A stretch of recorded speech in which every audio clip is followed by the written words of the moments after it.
Hello everyone. हम नया chapter start कर रहे हैं क्लास 12th अकाउंटेंसी का chapter 7 accounting for share capital. Accounting for share capital में है हमारा इशूड एंड फॉरफीचर। मतलब हम जो चैप्टर स्टार्ट कर रहे हैं वो अब कंपनी से रिलेट करेगा कि कंपनी क्या होती है, कंपनी शेयर कैपिटल कैसे बनाती है, कैसे अपने शेयर इशू करती है, कैसे फॉरफीचर करती है। तो यहाँ पर हम आगे के कंटेंट को देखने से पहले हमारा बेसिक कॉन्सेप्ट देखेंगे कि मीनिंग ऑफ अ कंपनी। तो मीनिंग ऑफ अ कंपनी क्या होता है?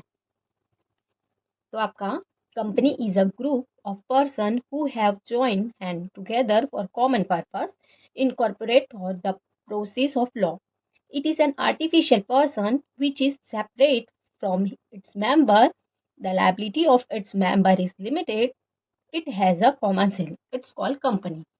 मतलब कंपनी क्या है? ऐसे पर्सन्स का ग्रुप है जो जॉइंट होते हैं, जो क्या होते हैं, इकट्ठा होते हैं किसी कॉमन पर्पस को लेके। और ये क्या है? एक इनकॉर्पोरेट थॉट है जो लॉ के थ्रू बना रहता है। मतलब कंपनी एक ऐसा ग्रुप है जो लॉ के थ्रू बनता है। इसका जो प्रोसेस है वो पूरा कानूनी रूप से होता है और इसमें जो हमारा पर्पस रह जाए, जो हमारा एम है, उद्देश्य है, वो कॉमन रहेगा कि किस उद्देश्य से, किस पर्पस से हम ये कंपनी स्टार्ट कर रहे हैं करके। तो जो हमारी कंपनी होती है वो एक आर्टिफिशियल पर्सन है। मतलब ये कोई ह्यूमन पर्सन नहीं है, ह्यूमन बॉडी नहीं है। ये एक आर्टिफिशियल पर्सन है। मतलब किसी पर्सन के नाम से बनाए गए होते हैं, उसको हम इस कंपनी का नाम देते हैं। आप किसी भी कंपनी का एग्जांपल ले सकते हैं। तो यहाँ पर आर्टिफिशियल का मतलब ये है कि जो कंपनी का नाम है वो एक आर्टिफिशियल रखा जाता है। तो कंपनी के नाम से चलता है, इसलिए इस कंपनी को हम क्या बोलते हैं? आर्टिफिशियल पर्सन बोलते हैं। तो इसका जो सेपरेशन होता है वो अपने मेंबर से अलग होता है। मतलब कंपनी और कंपनी के मेंबर दोनों अलग अलग हैं। तो the liability of its member is limited. मतलब जो इसमें मेंबर होंगे कंपनी में, तो उनका जो लाइबिलिटी है वो क्या रहेगा? लिमिटेड होता है। लिमिटेड का मतलब ये कि कंपनी में जितने मेंबर्स, जितने शेयर खरीदते हैं, तो उनकी लायबिलिटी उतने तक ही लिमिटेड होती है। इसीलिए हम कंपनी में मेंबर्स की लायबिलिटी को क्या बोलते हैं? लिमिटेड बोलते हैं। साथ ही its has a common seal. तो कंपनी के द्वारा जितने भी वर्क किए जाते हैं तो उनके लिए एक कॉमन सील होता है, जिससे पहचाना जाता है कि हाँ, इस कंपनी के थ्रू ये वर्क हुआ है, तो इनका ये लीगल स्टैम्प, या हम उसको सील बोल सकते हैं। तो इस तरीके से हम शॉर्ट में ये समझ सकते हैं कि कंपनी एक आर्टिफिशियल पर्सन है जो लॉ के थ्रू बना होता है। इसका एक तो इस तरीके से कंपनी बिजनेस पॉसिबल। अभी हमने कंपनी का मीनिंग देखा, जिसमें हमने ये समझा कि कंपनी एक आर्टिफिशियल पर्सन है जो कॉमन पर्पस से बनाई जाती है, जिसमें जो मेंबर होता है और जो कंपनी की लायबिलिटी होती है वो क्या होती है? लिमिटेड होती है। और मेंबर और कंपनी दोनों सेपरेट होते हैं क्योंकि दोनों अलग अलग होते हैं। तो यहाँ पर हम कुछ डेफिनेशंस देख लेते हैं। डेफिनेशन से हमें ये पता चल जाएगा कि एक्चुअल में कंपनी को और किस तरीके से जाना जाता है। तो यहाँ पर हमारा डेफिनेशन में फर्स्ट है कि according to section 2 under section 20 of the companies act 2013। भले हमारा ओल्ड कंपनीज एक्ट 1956 है, बट ये हर साल क्या होता है? रिकमेंडेड होते रहता है। इसमें हर साल संशोधन होते रहता है। तो यहाँ पर जो हमारा जो एक डेफिनेशन है वो 2013 के अकॉर्डिंग है। तो इसमें याद रखना है कि according to section 2 under section 20 है कंपनीज एक्ट 2013। तो company means a company incorporate under this act और any previous company law. Company का मीनिंग हम ये समझते हैं कि कंपनी इनकॉर्पोरेट हुई है, मतलब कंपनी बनी है या तो इस एक्ट से, मतलब कंपनी एक्ट 2013 से, या एनी प्रीवियस कंपनी लॉ। मतलब या तो इससे पहले कोई भी कंपनी लॉ है, जो कंपनी अधिनियम है या कंपनी कानून के द्वारा जो भी बनी गई होगी, तो उन सबको हम क्या बोलते हैं? कंपनी बोलते हैं। इसी में एक प्रोफेसर के अकॉर्डिंग है कि according to professor H L Haney, तो इनके अकॉर्डिंग कंपनी का डेफिनेशन ये है कि a company is an artificial person created by law having separate entity with perpetual section is a common seal. यहाँ पर जो प्रोफेसर एच एल हैने हैं वो ये बोल रहे हैं कि कंपनी क्या है? आर्टिफिशियल पर्सन है जो लॉ के थ्रू क्रिएट की जाती है। उनकी जो एंटिटी है, मतलब उनका जो अस्तित्व है, कंपनी का जो अस्तित्व बोलते हैं, वो सेपरेट होता है। मतलब कंपनी क्या है? अपने मेंबर से सेपरेट है। कंपनी को हम अलग नाम से जानेंगे और उसके मेंबर को अलग नाम से जानेंगे। साथ ही इनकी एक कॉमन सील होती है। तो ये दो डेफिनेशन देखा हमने कंपनीज एक्ट 2013 के सेक्शन 2 अंडर सेक्शन 20 के अकॉर्डिंग, और एक हमने प्रोफेसर एच.एल. हैने के अकॉर्डिंग, क्योंकि एग्जाम में कभी कभी हमें डायरेक्ट डेफिनेशन पूछ लेता है। तो जब डेफिनेशन पूछता है तो या तो हमें किसी एक्ट के अकॉर्डिंग बताना पड़ता है या किसी प्रोफेसर के अकॉर्डिंग। तो यहाँ पर हमने कंपनी एक्ट के अकॉर्डिंग देखा और एक प्रोफेसर एच.एल. हैने के अकॉर्डिंग देखा। नेक्स्ट टॉपिक है कैरेक्टरिस्टिक्स ऑफ अ कंपनी, की कंपनी की क्या क्या विशेषताएं होती है।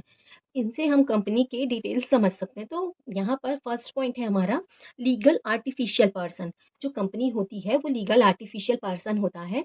हम किसी भी कंपनी का एग्जाम्पल लें, तो जैसे हम लिबर्टी का एग्जाम्पल लेंगे, तो जो लिबर्टी कंपनी है, तो लिबर्टी नाम का कोई पर्सन नहीं है, लेकिन लिबर्टी नाम से एक कंपनी चलती है। तो वो जो नाम दिया गया है वो क्या है, उनका एक आर्टिफिशियल पर्सन के रूप में जाना जाता है, कि जिस नाम से कंपनी को हम क्या करेंगे, पहचान देंगे, जिस नाम से कंपनी क्या करेगी, वर्क करेगी, तो इसीलिए उसको बोलते हैं लीगल आर्टिफिशियल पर्सन।